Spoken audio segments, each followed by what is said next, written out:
Olá, pessoal. Estamos iniciando aqui o primeiro bate-papo da Lago Imóveis. Hoje com dois convidados, na verdade, bem especiais.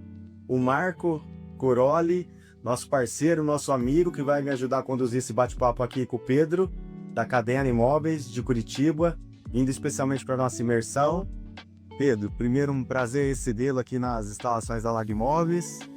Como eu te disse aqui nos bastidores, nós que conhecemos a tua imobiliária agora recentemente, né? E não imaginávamos que tão rapidamente poderíamos nos encontrar aqui, né, para esse bate-papo. Só apresentando o Pedro um pouquinho, gente. O Pedro, ele é da Cadena Imóveis, ele assumiu o negócio da família com 23 anos. Já faz 9 anos, né, Pedro, que isso aconteceu. O Pedro promoveu uma transformação de alto impacto, elevou o valor geral de locação de 300 mil por mês para mais de 2 bilhões e meio. Quer dizer, cresceu essa carteira em mais de 7 vezes nesse período. Nesse mercado que anda lateralmente, né, Pedro? Você conseguiu esse crescimento, uma gestão baseada em dados e performance. A cadena dobrou o lucro comparado ao último ano, virou referência nacional. Nos encontramos nos palcos lá do Cúpula Summit, né? Isso aí. Um abraço pro Rodrigo Werneck aí também, se estiver assistindo o nosso bate-papo. Ô Pedro, então, prazer recebê-lo.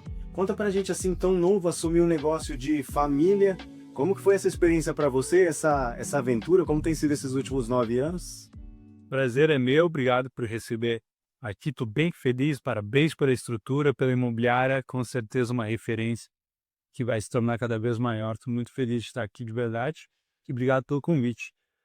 Bom, acho que quando eu entrei dentro da empresa, na verdade, eu entrei porque a minha mãe é uma corretora de muita performance dentro do mercado, quis montar uma imobiliária, viu uma oportunidade, na verdade, que uma antiga gestora deu um calote no imóvel que ela tinha umas 4 unidades que ela mesma administrava e ela pegou.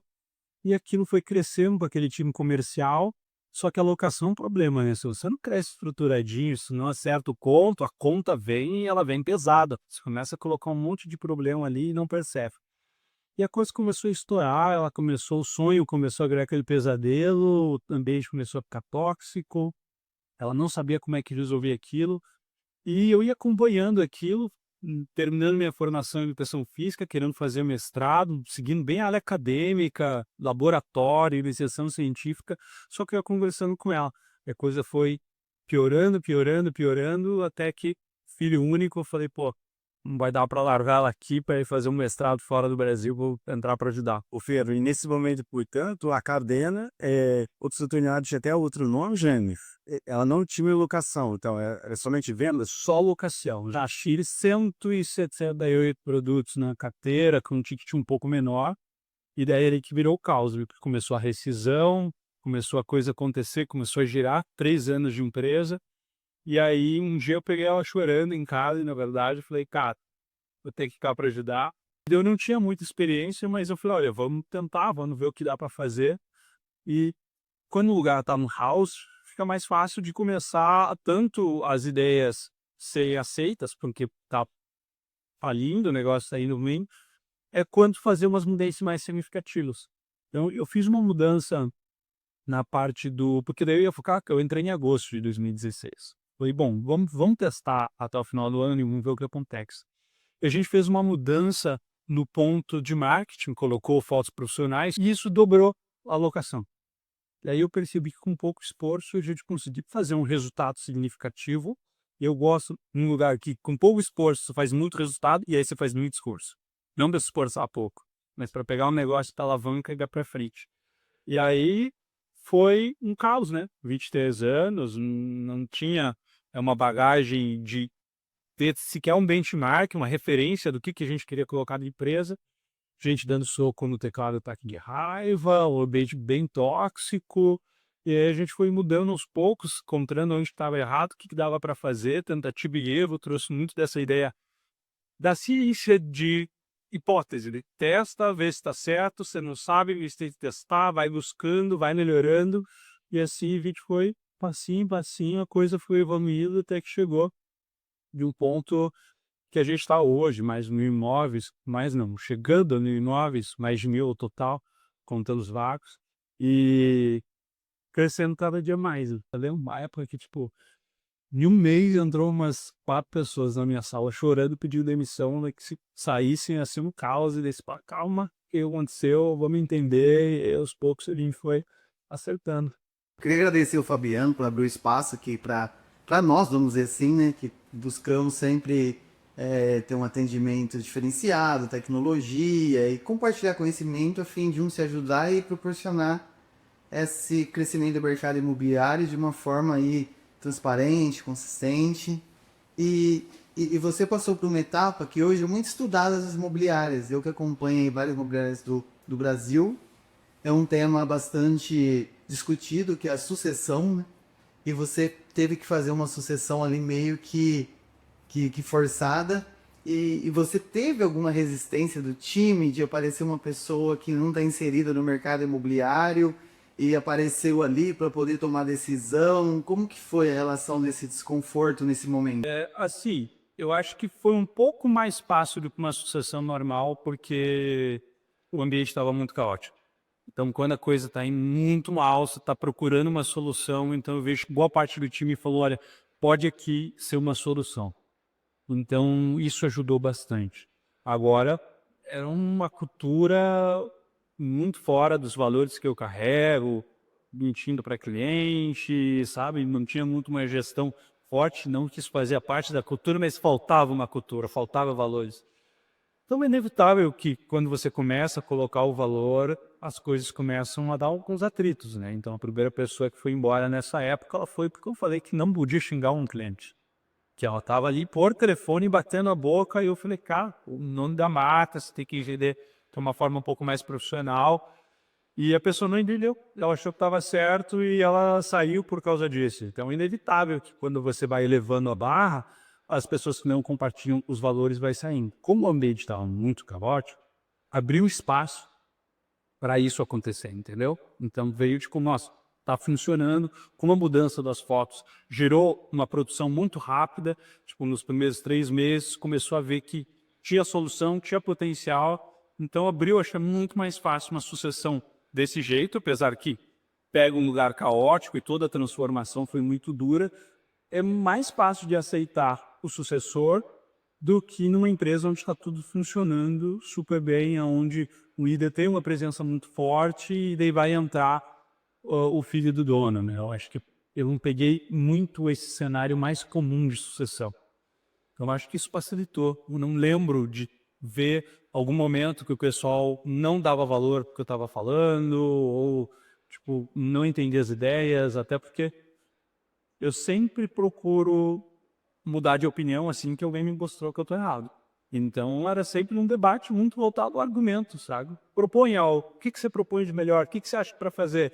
E quem propõe, algo legal, não é a minha ideia, é a melhor ideia, seja de quem for, a gente vai plantar do jeito que for. Então eu acho que essa visão com essa cultura, ela fica um pouco mais fácil de bater, né? Não estou impondo nada. A gente está chegando junto no que é melhor, às vezes vai ter, eu acho que é para a direita, você acha que é para a esquerda, a gente vai pagar para ver, e se tiver errado, a gente vai para o outro lado e tá tudo certo. Ah, que legal. Saber aceitar, né, o que de repente uma ideia de uma pessoa que você nem espera é melhor que a sua e assumir, trazer para o seu cotidiano e até para os colegas verem isso, né, que é uma empresa que você está começando a transmitir seu DNA para o time, né, no caso isso é bem legal. Esse exercício eu acho que também, né, Marco, do que você falou que é bem legal, ô Pedro, que não é a sua ideia, é a melhor ideia, um exercício até eu digo de humildade, né, porque de entender que o bem coletivo é maior do que a tua opinião pessoal aí, né? Sim. Então, e a gente que te conheceu agora recentemente, a gente vê que você é uma pessoa muito séria, muito correta, essa questão da gestão pelo exemplo, que a gente sabe que é muito importante em qualquer organização, é uma coisa que você preza muito assim, de poxa, eu não vou cobrar aquilo que eu não estou praticando no dia a dia. Isso é uma coisa que está aí interno aí que você leva para o seu dia a dia? Sim. Eu não vou cobrar alguém de algo que eu não faço porque eu não esteja disposto a fazer. Se a gente está num período mais difícil e vai tocar direto, ali em um dia de uma mudança, eu vou ser o primeiro a chegar, eu vou tocar, e se eu preciso parar, todos vão parar. Se eu tenho que aguentar mais do que todos, não tem extra, né? Então, eu acho que o líder é assim, puxar o caminho, dar o exemplo. Então, sei, sem dúvida nenhuma, tudo. E a gente vê isso, né, Marco? Remetendo aqui, eu vejo isso lá no Pedro, nós conhecemos e até me veio você agora no dia a dia de ver o teu empenho. Você é um cara que tá cedo, que tá tarde, tá à noite, tá de madrugada. Aí chega aqui e mostra uma tecnologia nova, né? Para você aproveitando também nesse ponto aí do exemplo, você fala, poxa, eu vou fazer aqui que meu time vem junto, tua opinião? Sem dúvida. Essa compartilhar um pouquinho do que a gente está sentindo, até a própria emoção, não se expressar no olhar, eles verem a gente chegando de manhã para o Capalhau, saindo tarde, é extremamente importante que eles não valorizaram muito isso. Eu olhei como empresa séria que está sempre empenhada em promover talvez algo de melhores para eles no dia a dia, então acho que tem que ser exemplo. E pequenas coisas, né? Eu vou falar depois, se você quiser, você porta, mas eu vou falar um negócio que eu olhei, eu falei, putz, esse é o pensamento de novo. Você aqui para lá, quando você saiu da porta, você olhou as portas, estava a porta do banheiro aberta, só quando a porta tem que estar fechada, você foi lá, pegou e fechou a porta. Então, acho que o exemplo até isso. Então, é o exemplo, às vezes, você vê uma sujeira no chão, você pega e joga no lixo. Por que você não pode pôr? Você não pode pegar uma sujeira do lixo? Como é que vai ter o time que vai pensar nisso? Então, é tudo. Um amigo me mandou um vídeo bem legal, eu não sei o nome dele, é um cara num podcast mais voltado ao meio rural, né? A gente está abrindo agora a Lago Agro, que é uma imobiliária voltada para o setor rural. Então a gente está entrando nesse meio, né? E aí ele mostrou, numa palestra que ele estava fazendo, ele jogou um papel no chão. E perguntou pro pessoal lá do que estava lá no podcast, lá no evento dele, era pessoal de fazenda assim, falou, ó, o que aconteceu? Ah, você jogou o papel no chão. E de quem que é a responsabilidade de pegar? É sua, você que jogou no chão. Falei, cara, esse que é o pensamento errado. A responsabilidade de arrumar um problema é de quem identifica ele. Esse é o primeiro que tem que ser o guardião do problema. Entendeu? Não que ele vai resolver, mas ele tem que dar o start disso. Então por que ninguém levantou a mão e falou, ó, você deixou o papel cair no chão, eu tô pegando aqui, toma cuidado. E aí foi assim uma coisa que pra mim foi impactante assim nesse sentido de interessar. Cara, a responsabilidade no problema é de quem identificou ele. Não que ele vai resolver, às vezes ele não tem condições técnicas de resolver aquele problema, mas ele pode falar com a gestão, ele pode falar com o dono da imobiliária, ele pode exigir uma solução de tecnologia, na verdade, isso vai melhorar todo o cenário da tua empresa, né? Enfim, da tua imobiliária. Você trouxe esse tema e me veio na cabeça algo que hoje é um valor da minha empresa e eu nunca mais esqueci que em 2019 que eu tive uma oportunidade de estar aparecendo o Flávio Augusto, alguns empresários, está ali no Marçal, e alguém fez uma pergunta, né? A pergunta, o cara levantou e falou, olha, eu sinto que tem algumas pessoas que eu não consigo atingir, que eu tento de toda forma trazer para dentro do time, mas não engajo, não consigo. E eu quero saber como é que eu posso estar conseguindo melhorar isso. E daí ele virou e falou, ó, só de você fazer essa pergunta eu já sei que você vai longe. Porque você podia estar falando que a geração nova não faz a coisa acontecer, você podia estar falando que ninguém é mais engajado, que não quer trabalhar, mas está puxando a responsabilidade para você. E daí ele trouxe naquele momento uma divisão que eu trouxe para dentro da minha empresa, que é entre culpa e responsabilidade. Muitas vezes você não vai ser o culpado, mas você é o responsável. Então eu considero que eu sou responsável por tudo que está acontecendo dentro da minha empresa. Não importa se a culpa é minha. Se eu não sou responsável, eu vou ter que consertar. E isso é para toda a empresa. Então, mesmo que você não seja o culpado, você é o responsável. Então o líder é o responsável. E a gente vai sempre correndo atrás para fazer. Não importa a culpa, a responsabilidade é a gente fazer isso. Porque quem está sofrendo no final das contas? É a gente, é o setor, é o gestor. Então, isso é, inclusive, responsabilidade, um dos valores na nossa empresa lá, que a gente pega muito a sério. Okay. E aí, Pedro, quando você já começou falando indiretamente de foto, de tecnologia, de trazer um visual melhor para o imóvel, e isso já, não sei se foi com pesquisa ou não, já conseguiu converter mais. O que levou você a se dedicar tanto a indicadores, a robustez desses dados? Uma coisa que eu nasci com isso, eu desenvolvi ao longo do tempo, é que eu sempre quero fazer o melhor que eu consigo. E eu sei que vou buscar melhorar aqui. E chega um momento que sem os indicadores, você não vai conseguir evoluir mais do que onde você está. Você começa a consertar todos aqueles problemas óbvios, o que está na cara, você vai acertando, só que chega um ponto que fica tão sensível, tão invisível essa mudança, que você precisa de um suporte. E esse suporte aí vai entrar desses indicadores. Então, eu sempre vi essa questão do indicador como um meio para que eu consiga fazer melhor do que eu fazia ontem. Então, esse é sempre o pensamento. Como a gente pode fazer melhor? Como é que a gente pode fazer melhor? E aí a gente fala, tem que medir. Se a gente medir, se a gente não chegar na conclusão, como é que a gente vai saber que está melhor ou não? Então, vamos começar a medir. Então, esse foi sempre o pensamento antes, sem a necessidade de um indicador, e daí começou a falar, tá, para a gente chegar onde a gente quer, o próximo passo é estar medindo. Ok, agora já está medindo. É só medir não basta. Agora a gente tem que testar a hipótese. Entra sempre daquela origem, vem um pouco no modelo científico, eu não sei a resposta. A gente vai ter que testar. E mesmo que a gente testou, mesmo que a gente descobriu, eu ainda posso falar, pode mudar. Pode ser que no ano que vem, mesmo que a gente tenha testado, isso aqui mudou. Então eu vou ter que estar constantemente pensando, eu posso estar errado. E daí isso vai ajudando a construir essa camada. Então eu acho que essa filosofia, ela levou ao indicador ser um meio. Não foi tipo, eu vou ter o indicador. Não, eu preciso do indicador para chegar onde que eu quero. Que é uma gestão de excelência, fazer o melhor do que eu consigo, o melhor que a gente consegue, enquanto a gente não tem, trabalhando sem, conforme a gente vai tendo os números, a gente vai melhorando a partir de lá.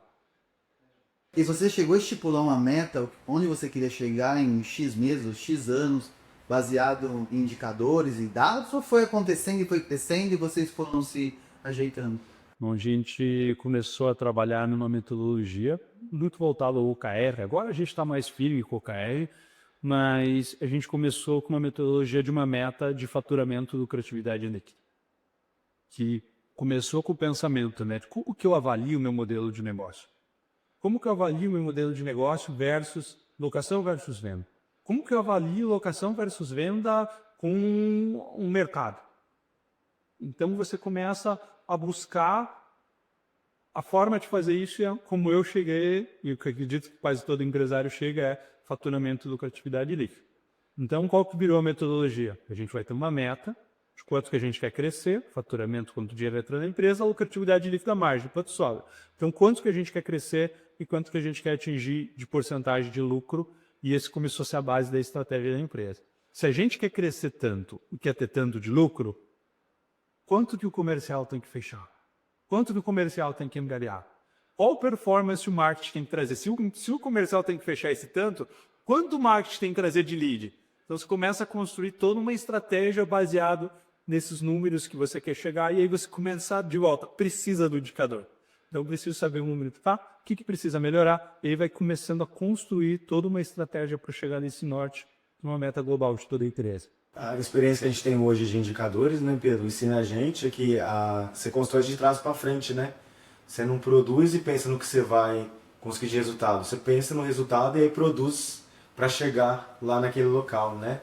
Ô Pedro, e tendo uma cultura assim tão particular no aspecto de mercado imobiliário mesmo, né?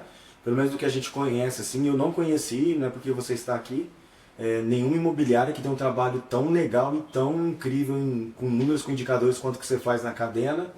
A gente, aqui na Lago Imóveis, a gente aprende com você, né? Uma honra tê-lo aqui hoje mais uma vez.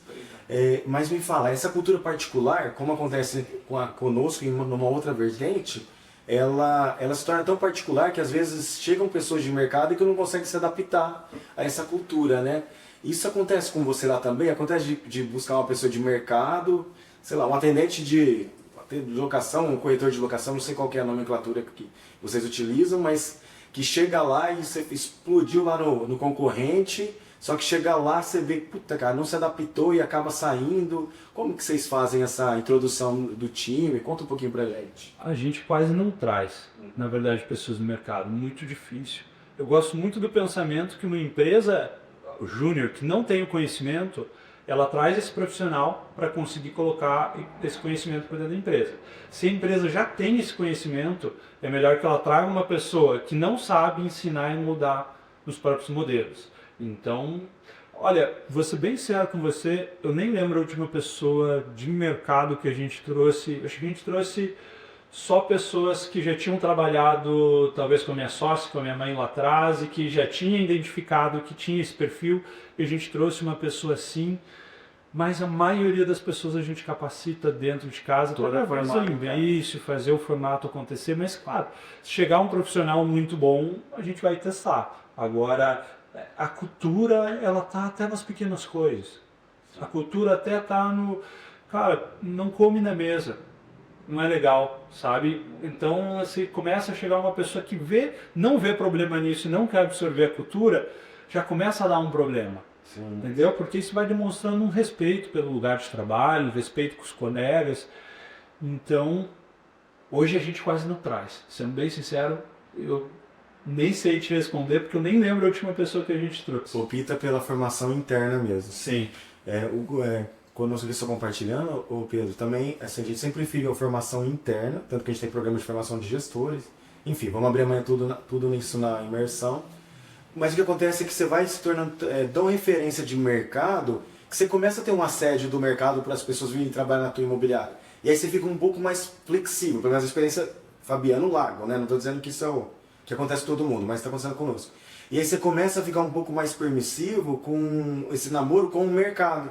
E aí esse namoro te lembra quase que sempre assim, peraí, legal, o mercado tá querendo trabalhar na tua imobiliária, só que tem uma coisa chamada cultura aqui que vai te cobrar um preço. E aí não é todo mundo que tem essa adaptação, né? E aí o próprio mercado lembra a gente disso de vez em quando, né? Por isso da minha pergunta. Eu acho que nada vale mais que a cultura. Então, se vem uma pessoa, pode performar muito fora da cultura, sem os valores, a gente até já tirou pessoas assim que doeu na operação, que eram pessoas muito fora da curva, mas não dividiam os nossos valores, as ações não estavam e a gente entende que a longo prazo a gente vai perder mais que ganhar, não importa. Então valores e culturas vai acima de tudo dentro da nossa empresa. Percebeu que não tem, corta antes, mesmo que doa, porque a longo prazo é o melhor. Então, exemplo, né? Sim. Às vezes não é coisa ali do dia a dia, mas vai incomodando, aí o colega olha, aí começa a copiar e acaba criando uma situação ali desnecessária. Então, é difícil, eu passo por isso também. Sabe que a gente mexe com desenvolvimento e eu tenho uma cultura ainda assim muito forte, tipo assim, eu não aceito nem que entra com o telefone na empresa, eu não aceito que ouve música no meio de trabalho, então eu quero um bate-papo como esse que aconteça lá, a gente trabalha tudo junto, porque eu quero falar com o Fabiano, o Pedro tá ouvindo, quero falar com o Pedro, o Fabiano tá ouvindo, se ali amanhã depois a gente for discutir alguma coisa, ele vai ter um tino que ele vai lembrar do que a gente conversou, isso ajuda. Agora a pessoa que se isola no mundo, fica ali concentrado, eu acho que tem um prejuízo muito grande para a operação da empresa a curto e médio prazo, além de não se envolver, né? Porque é extremamente importante. Quando eu penso muito em cultura, eu acho que não tem certo e errado. Eu acho que essa tua cultura ela é certa para você. E se tem uma outra pessoa que gosta e talvez ela veja outros valores lá, tudo bem, mas para você é isso que é importante, é que aqui vai funcionar dessa forma. Então, isso que eu acho que é o mais legal da cultura. Ela permite diferentes coisas e é a forma como aqui a gente gosta de fazer. E eu acho que boa parte da cultura é pelo que você não tolera, não pelo que você tolera, que não dá para fazer. E nós vimos lá na cúpula, né, Pedro, o Rodrigo Werneck, ele ensinou, eu uso ele como exemplo toda vez, porque para mim a melhor definição de cultura que eu já vi na vida, que a cultura é igual ao jeitão da empresa, né? Então, o que você falou, esse jeitão tem que ser respeitado. Até esses dias a gente estava conversando sobre uma determinada situação aqui na Lago, e eu percebi que as pessoas da reunião até ficaram meio assim impactadas, achando que eu tinha dito de uma maneira negativa. Mas não foi, porque comentaram uma certa posição de uma pessoa que trabalha conosco, eu falei, e eu respondi assim, não tem problema, ela pode pensar dessa maneira, só que ela tem que pensar isso em outro lugar. E não foi com arrogância ou nada, foi só que assim, aqui existe uma cultura, um jeito, né? E o jeito dela tá tudo bem, se pra ela tá positivo, cara, eu não julgo ninguém não. Só que tem que fazer em outro lugar, porque aqui não se encaixa, né? Então esse jeitão aí com o Rodrigo Werneck, acho que ensinou a gente nessa definição, que para mim é a melhor definição que eu já vi na vida sobre cultura. Eu estava conversando com o pessoal da Lago, antes de começar aqui, eu acho que vale o que eu falei para lá. O dado, ele tem que ter o propósito. Ele tem que vir para ajudar uma tomada de decisão. Então o indicador por si só, ele não faz muita coisa. Mas quando está alinhado a uma tomada de decisão, eu acho que ele é fundamental. Eu vejo que a gente tem a camada superficial dos indicadores que muitas empresas vão ter. Que a gente vai lá, vamos pensar no mercado imobiliário. Faturamento, lucratividade líquida são 2 indicadores básicos. Se o cara não tem nem isso, ele está um pouco. E aí a gente passa um degrauzinho para baixo e vai ter o quê? VGV, número de vendas por corretor, VGC, que é o valor gerado de comissão. Então, a gente vai começar tendo esses indicadores mais macros. VGL da carteira, número de imóveis da carteira, ainda é um negócio que a maioria das pessoas olha. Só que tudo isso, como o Fabiano falou, é resultado. É o resultado, é a consequência de coisas que vêm antes. E aí que o pessoal começa a parar. Eu acho que é importante a gente começar a ir na raiz, qual é a consequência que está gerando essas informações. Então, meu VGL é 2.500, tá? Por quê? Eu acho que é quando a gente começa a responder essas perguntas que a gente começa a entrar um pouco mais profundo. E aí uma coisa que eu acabei buscando e encontrando, e eu não vou falar que eu criei esse indicador, porque eu não acho a palavra certa, mas eu peguei um indicador normal do mercado, que é o custo de aquisição do cliente, que é o CAC. Eu comecei a perceber que na imobiliária, eu nunca vi alguém falando isso, na imobiliária eu percebi que eu gastava para pegar o proprietário e para o inquilino e esses gastos eram separados. E a gente contabilizar com a mesma coisa não fazia sentido, ou seja, para a captação do produto ou para a venda do produto. Então, eu acho que é muito importante a gente começar a dividir, entender quanto que eu estou gastando para conseguir um proprietário, quanto que eu estou gastando para fazer a venda ou conseguir um inquilino, porque eu começo a ter a eficiência do meu time. Porque às vezes eu estou gastando bem mais e não está compensando isso aí. Então eu separei, tem o CAC-P, que é do proprietário, o CAC do inquilino, e entender quanto custa um proprietário para dentro de uma empresa, trazer o proprietário para dentro de uma empresa, mudou a forma de ver, até mudou a nossa cultura, falando em cultura. Porque qual o valor que se dá para um cliente? Muitas vezes o dono fala, nossa, é tão sofrido pegar um cliente que se gasta tanto, é tanta energia, e o time não dá valor. É um negócio normal de a gente ver se sentir isso, né? Porque o administrativo está atendendo lá 62 clientes. Para ele, um cliente é 1,62. Só que ele não viu o custo, não viu o trabalho. Às vezes o comercial entende um pouco mais isso. Mas quando você traz isso para numérico, falar, trazer um cliente para dentro da nossa empresa custa R$3.000. Isso gera um outro impacto. Isso gera impacto numérico de entender, caramba, se eu guardar, se eu conseguir esse imóvel ficar na minha empresa, ficar na nossa empresa, eu estou economizando R$3.000 para a empresa. Isso gera resultado, isso faz sentido. Se custa R$3.000 para eu trazer um proprietário da empresa, eu vou brigar por causa de vassoura, por causa de torneira, Cafezinho. entendeu? Então, a partir do momento que você entende quanto está custando, você não só consegue começar a trabalhar para reduzir esse valor, como você entende de uma forma numérica o valor de cada cliente que está lá, que, claro, é bem mais do que isso, mas enquanto custa para trazer esse cliente, você consegue capacitar o teu time melhor, e daí o que você consegue fazer?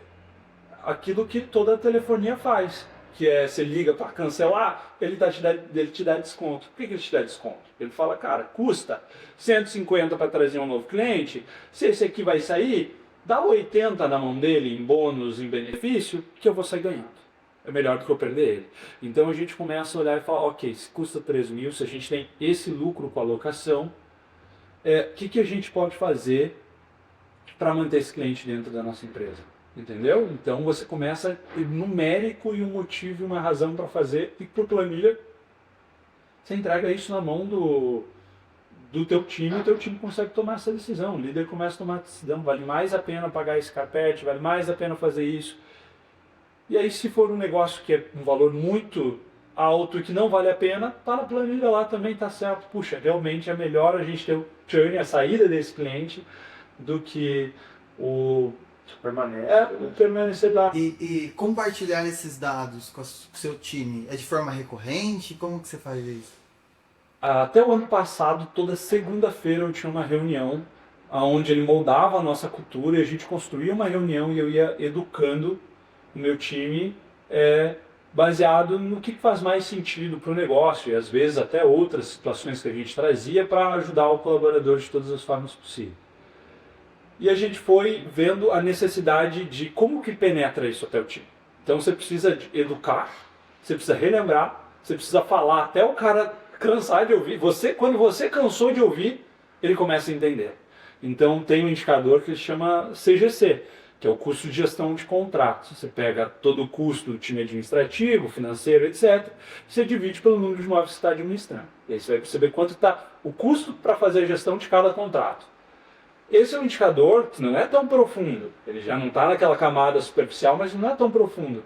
E eu há 1 ano e meio falando de CGC, batendo e tal, e aí eu puxei uma reunião junto com o administrativo, que é o principal setor do CGC, trouxe para um colaborador engajado, um ótimo colaborador, uma colaboradora daquela que você tem orgulho de ter em casa. O que é o CGC em uma palavra? Como é que você pode explicar? Não precisa nem falar sigla. Eu não quero saber o que significa sigla. Conceito. Eu quero entender o conceito.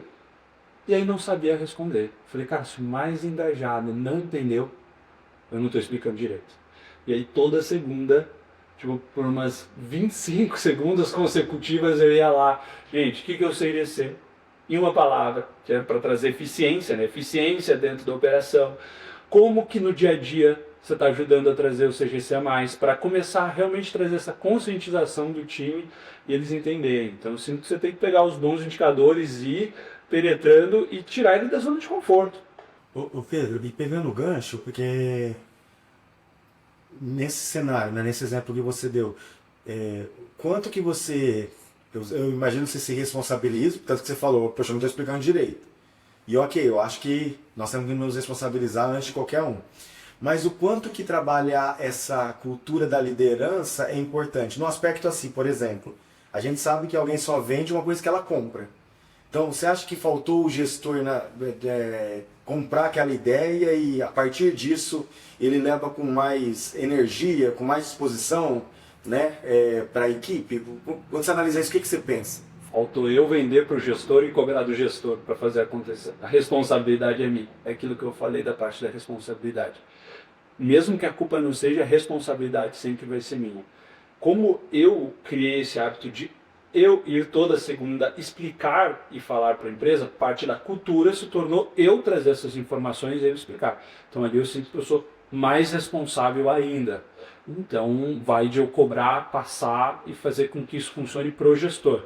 Não acho que foi uma falha do gestor, eu acho que tem um pouco de falha do gestor, mas se o gestor falhou em 10%, eu falei 90%. Então, na tua opinião, assim, nesse tipo de exemplo, falta um cheque ali, faltou uma confirmação de, poxa, essa mensagem está chegando lá na ponta ali né, dizendo isso e estando para nós, porque muitas das vezes a gente percebe isso, né? Você faz uma reunião um assunto muito relevante e você é empolgado, e puta, cara, você passou o final de semana inteiro planejando e analisando, e você sente que até que o pessoal entendeu, mas lá na ponta, é igual o telefone sem fio, né? Você começa com uma comunicação aqui, lá na ponta vem outra, né? Por isso você tem que falar até enjoar. Você vai falar, cara, eu não acredito que eu estou falando de novo, eu não aguento mais falar. E aí você vai começar a perceber que eles estão pegando. E eu acho que é isso, né? Falar, Fabiano, o que é responsabilidade? Qual que é a diferença de culpa? Coloca o cara ali no fogo na frente de todo mundo para o cara começar a falar, cara, eu tenho que saber isso. Entendeu? Eu tenho que saber isso. Ele vai perguntar isso de novo. Eu tenho que saber. Semana que vem vai vir essa pergunta. E daí, um dia para você, para ele, para o outro, o cara vai falar, vai chegar a minha vez. E quando chegar a minha vez, eu tenho que saber. Só que, claro, que a gente tem que tomar cuidado, porque senão virar mecânico. Sim. Tem que entender o porquê daquele negócio. E eu acho que a gente também tem que alinhar os interesses.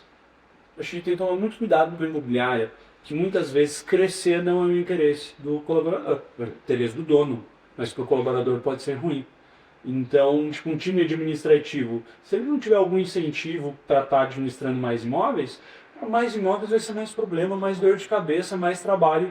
Pô, não quero, já estou com muito imóvel, entendeu? Então, dentro desse TGC, por exemplo, até semana passada, retrasada, eu fui com o meu time administrativo e financeiro, tudo na Batel Grill, que é uma churrascaria das mais famosas, melhores lá da nossa cidade. Porque no trimestre a gente diminuiu 10% do CGC versus o mesmo trimestre do ano passado. A gente ganhou 10%. Então, assim, vincula isso a um prêmio que ele vai gostar, que ele é legal e a cada trimestre vai se renovar. Então, tem que alinhar o interesse. Mais imóvel tem que ser bom para eles. Legal. Tem que ser um negócio que tem algo assim, Tem em todos os setores, né? Acho que esse é deixa eu compartilhar também, né, na imersão, mas acho que esse é um dos grandes segredos da Lago, assim, né? E eu vejo que você fez um movimento interessante, né, Marco, também, que nós vamos compartilhar aqui com o pessoal a partir de amanhã, Mas você também implantou a questão de sócio, né? Você tem o Juan, gente boa. A gente percebeu, tipo assim, no caso de imobiliária é difícil ter profissional, mas no caso de tecnologia é pior ainda. E o nosso mercado por si só, ele é muito complexo. Quem está inserido no meio, olha, acho que gerar um contrato de locação, gerar uma venda, isso aí lá, dá o tal dinheiro aí que o documento tá pronto. É muito mais complexo que isso. E um profissional de tecnologia, ele sendo bom, ele vai ter ali um tempo de 1 ano, 2 anos, para ele entender do negócio, não da programação em si. E aí, toda vez que chega nesse tempo, ele acaba arrumando outra coisa e indo embora. Ou ficou repetitivo para ele vai embora. Pessoal, não sei. A questão não é mais dinheiro. E hoje em dia, o mundo tá cada vez mais. O cara quer ter uma graninha para curtir final de semana, um mês, acabou, ele faz outro freela e acabou, ele não quer um comprometimento. Então, a gente também começou ver que a pessoa tem um perfil legal para a empresa, que é a HR, e dá um percentual da empresa para ele, vamos ganhar junto. Assim ele consegue entregar uma melhor solução para vocês da imobiliária. Porque é ruim para mim, é ruim para vocês, que a coisa não anda no tempo que tem que andar. Não adianta nada, você ter uma ideia bacana, foi implantar ela o ano que vem. Tem que ser pro mês que vem, ó. Então tem que ter duas coisas. Tem que ter o tempo certo e a hora certa, assim, para poder implantar aquilo que você está esperando, né? Não plantar na hora errada também não é eficiente. Mas uma coisa que é certa, né, Marco? E queria também aproveitar o gancho para te perguntar, Pedro. A velocidade hoje do que a gente se propõe a fazer, ela te gera uma responsabilidade maior de executar rapidamente, né? Porque a impressão que dá, às vezes, queria te fazer essa pergunta, né? Você que tem uma imobiliária, você tem uma ideia legal, uma ideia matadora. Você teve uma ideia, poxa, isso que vai contribuir. E a impressão que dá, poxa, se eu não colocar essa ideia para funcionar na segunda-feira, na quarta-feira é o meu concorrente, aí tá com uma ideia melhor que a minha, né? Então essa velocidade de implantar as coisas também é um ponto que pega. E às vezes é uma armadilha, né? Porque às vezes você tem a pressa de implantação, mas a tua equipe, você mesmo, né? Hoje eu respeito muito essa questão individual. No começo, lá 4 anos atrás, quando a gente firmou a primeira sociedade, eu vinha na energia, vamos fazer, estafa calma, vamos esperar nosso tempo. E eu confesso que 4 anos atrás eu ainda não compreendia isso bem. Não, tem que fazer. Hoje eu respeito o meu tempo. Eu quero fazer, tenho energia para fazer, mas eu sei que tem que ser na hora boa para mim. Porque senão eu não consigo a dedicação também naquilo, né? Como que você enxerga isso, né? Você tem a questão das gerações também, que é uma coisa que a gente trabalha aqui, porque a sua mãe é de uma geração, você é de outra. Como você se relaciona nesse ponto assim com tudo? Eu acho que a gente sempre vai ter mais ideias do que a capacidade de executar. Então, quando a gente entende esse ponto, porque uma ideia você tem em 1 segundo. A capacidade de executar ela vai às vezes 1 ano, não é nenhuma semana nem mês.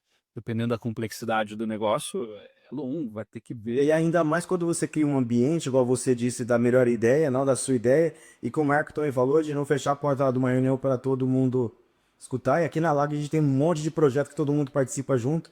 Então, o próprio ambiente te estimula a ter novas ideias, né? Sim. O que ajudou muito a gente é o OKR, porque o OKR ele te obriga naquele trimestre a ter um objetivo e uma aplicação prática ali, tanto sua quanto dos colaboradores. Então, acho que uma primeira coisa é ver se dá para delegar. Então, tem pessoas aqui que conseguem executar essa ideia ou parte dessa ideia. Então, isso é uma coisa que eu sempre vou fazendo, vou colocando junto com o time. E uma outra coisa, eu coloco a lista das ideias e eu penso qual com o menor esforço vai trazer o maior resultado agora, qual que é mais importante colocar agora. E aí, enquanto eu não apliquei essa ideia e não terminei de aplicar essa ideia, ou desistir dela, porque às vezes tem um monte de ideia que você acha que é boa e quando começa a colocar na prática você percebe o que é muito mais difícil de implantar do que você imaginava, ou que não vai ser tão rentável quanto você esperava. Você começa, é boa, aí você abandona, você tem que saber a hora de abandonar, mas eu não pego 2 ideias. Eu vou pegar uma e executar até o final. E aí, dentro disso, separo um momento da minha agenda que é o momento para aplicar aquilo lá. Então, ó, esse é o momento separado para desenvolver essa ideia, para aplicar essa ideia. E quando começa as minhas outras, eu falo, tem que terminar essa aqui, que tem coisa nova vindo que eu quero, cor. Então, eu tento, principalmente, não parar algo no meio do caminho se não valer a pena. Só se, tipo, ó, não vale a pena continuar, aí para. Mas se não, sempre continua, termina essa, vai para a próxima, porque no final das contas, implantar as ideias que a gente já está agora já vai começar a trazer resultado e muitas vezes esse sentimento de ser urgente não é tão urgente assim no final das contas. Isso que eu percebi, sabe? Sim. Você sabe que a gente foi num evento do Guilherme Machado, de vendas, né? E o Guilherme Machado falou uma coisa muito interessante. Falou, ó, sabe onde está a sua próxima venda? Na tua carteira. Então, tipo, assim, você investe dinheiro no lead e tudo certo, beleza, tem que investir mesmo. Cara, mas o próximo venda tá na tua carteira. É mais ou menos isso, né? Mas você sabe que essa questão de formar marca, não sei se para você da sociedade, igual aqui na Lagoa, hoje nós temos 5 ou 6 sócios já formados aqui.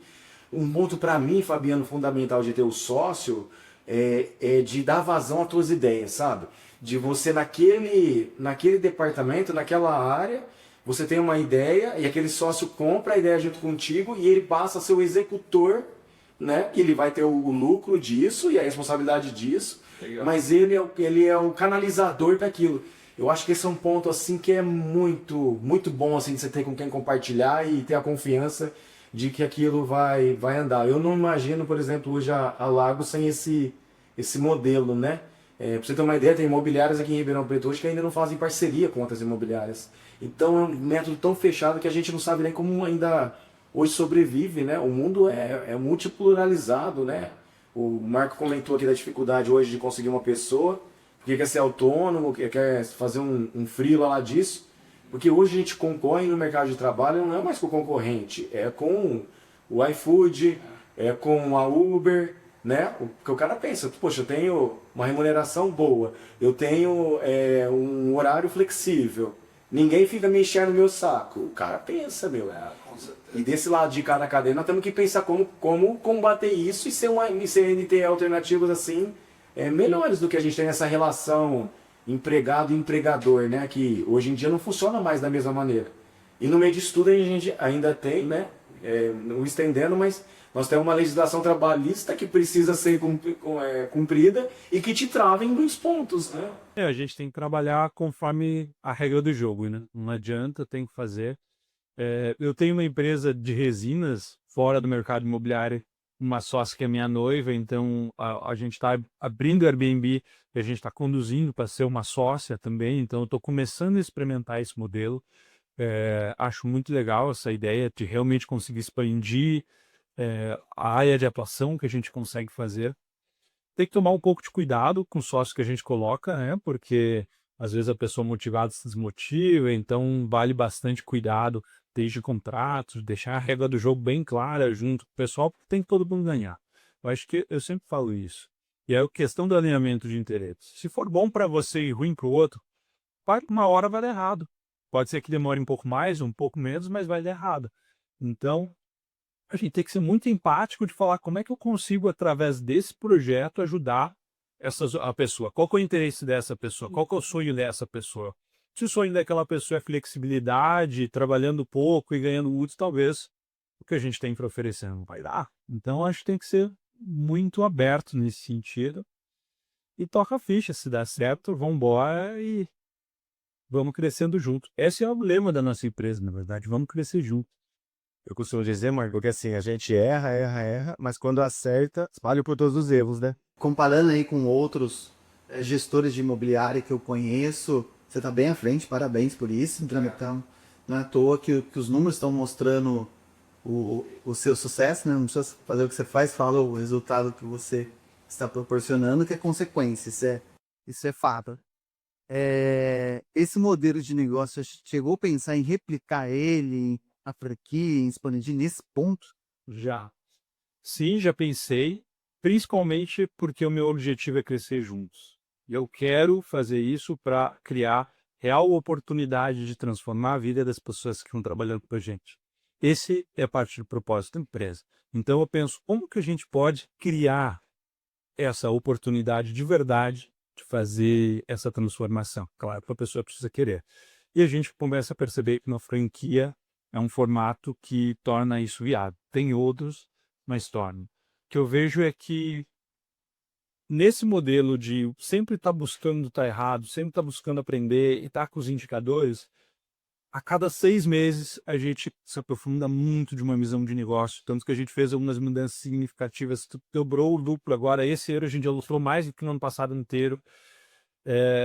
Então eu percebo que a gente ainda está num ponto de trazer mais maturidade para o negócio, trazer mais tecnologia para conseguir oferecer o franqueado mais maduro, mais fechado, que faça sentido para ele. Como a gente ainda está em muita transformação, no entendimento muito grande, para mim agora ainda está fazendo sentido a gente colocar isso para dentro, tá dividindo esses resultados com o pessoal que está fazendo as coisas acontecerem, que a gente colocou bônus, 14º, 15% de divisão do lucro da empresa. E, nossa, eu acho que parte da gente ter dobrado foi por causa disso, porque você coloca todo mundo realmente interessado para saber, na virada de todo mês a gente aponta.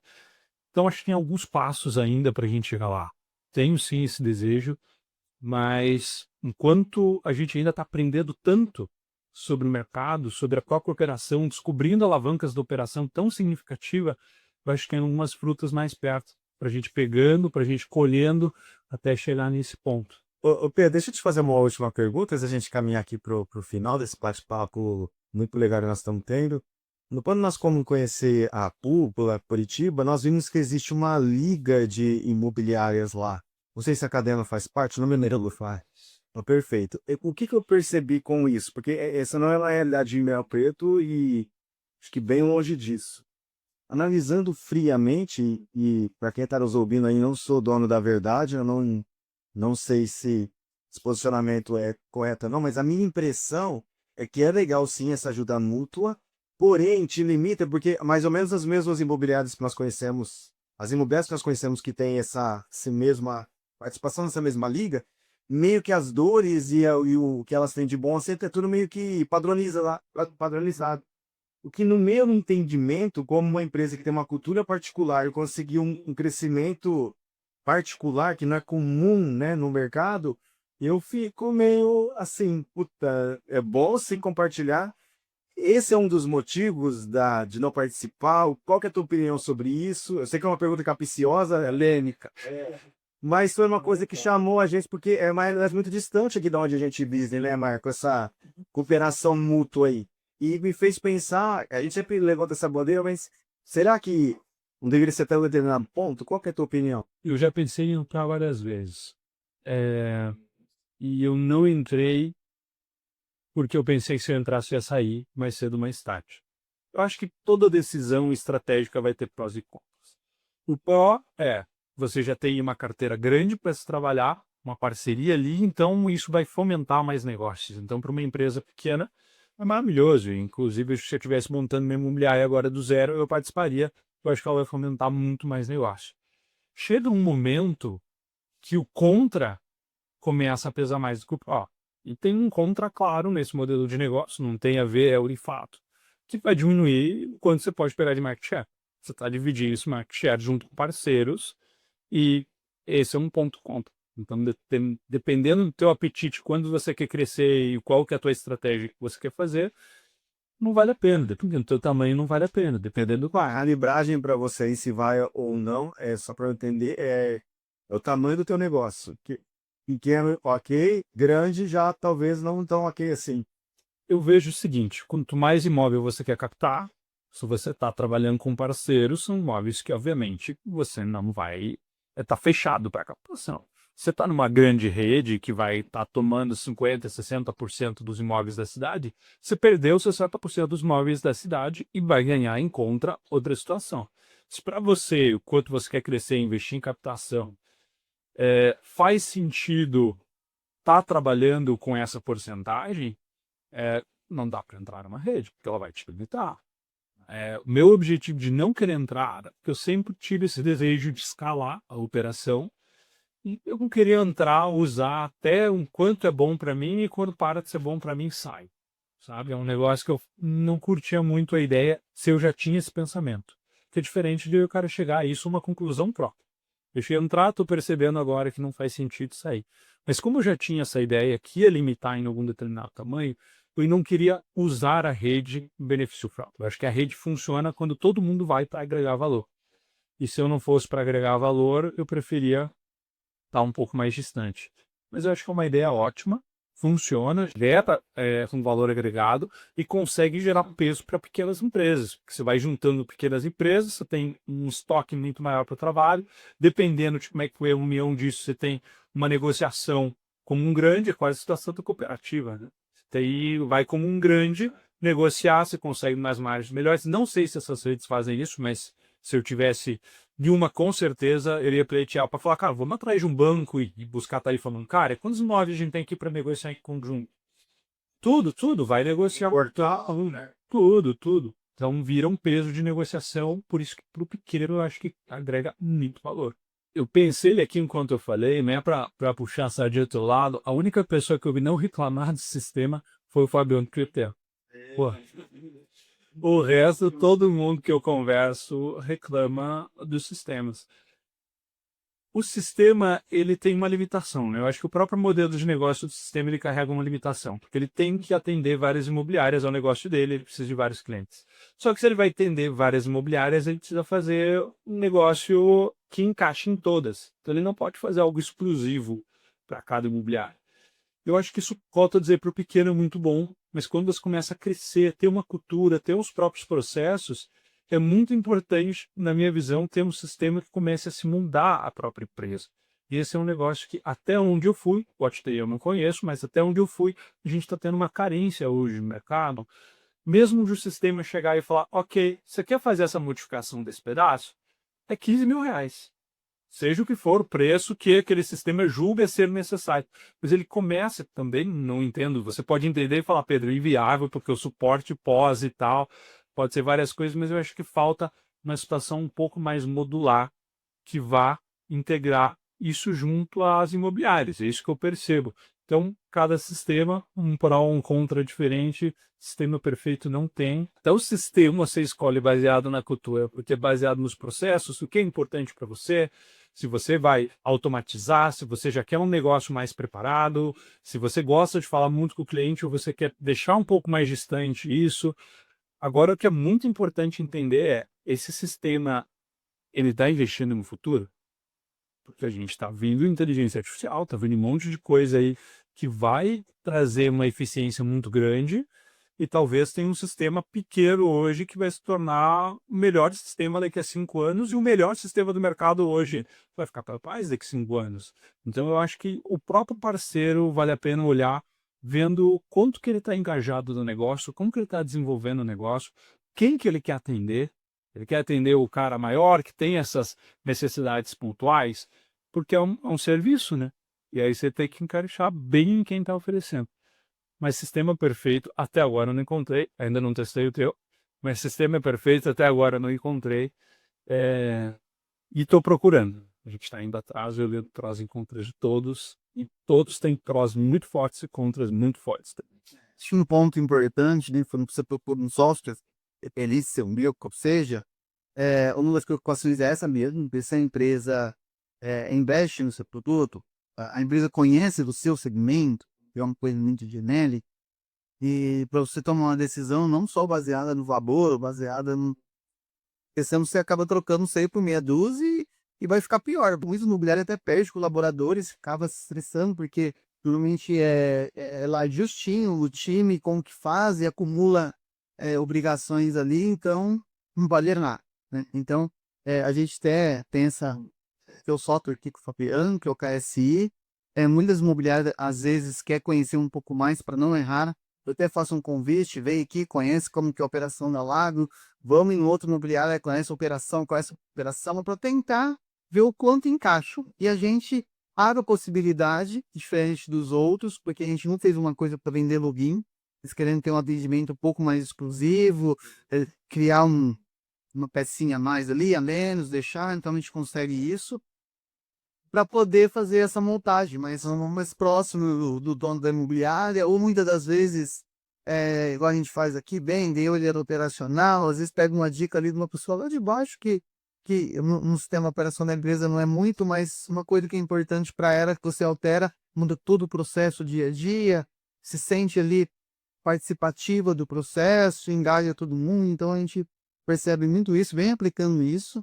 A gente também anda bastante, a gente vai em feiras tem internacionais para ver o que está falando de como Lanar da vida, que o mercado americano busca e para o mercado de outros países, tenta estar no cenário ali, estar engajado e oferecer sempre o melhor para o cliente ali, para estar bom em mãos. Para finalizar, quero agradecer você, Marco, por estar aqui conosco, né, nesse bate-papo. Pedro também, para nós, como eu te disse, termino te falando, é um orgulho ter você aqui. Poxa, cara, a gente passou a te admirar depois quando eu estou imobiliário. Então, cara, te agradecer muito aí pelo privilégio de recebê-lo. Eu que agradeço, saiba que a admiração é mútua ainda, só de ver os números que vocês já atingiram, acho que eles falam por si só, e agora conhecendo o teu time, conhecendo a tua operação, você vê o porquê que isso está surgindo, a dedicação de cada pessoa em fazer a coisa acontecer, então saiba que a admiração é mútua, pode contar comigo, vamos dividindo o que for, porque assim a gente vai crescendo, só todo mundo ganha. Conhecimento é a única coisa que quando a gente divide, a gente consegue multiplicar e todo mundo sai ganhando. Obrigadão. Fechou?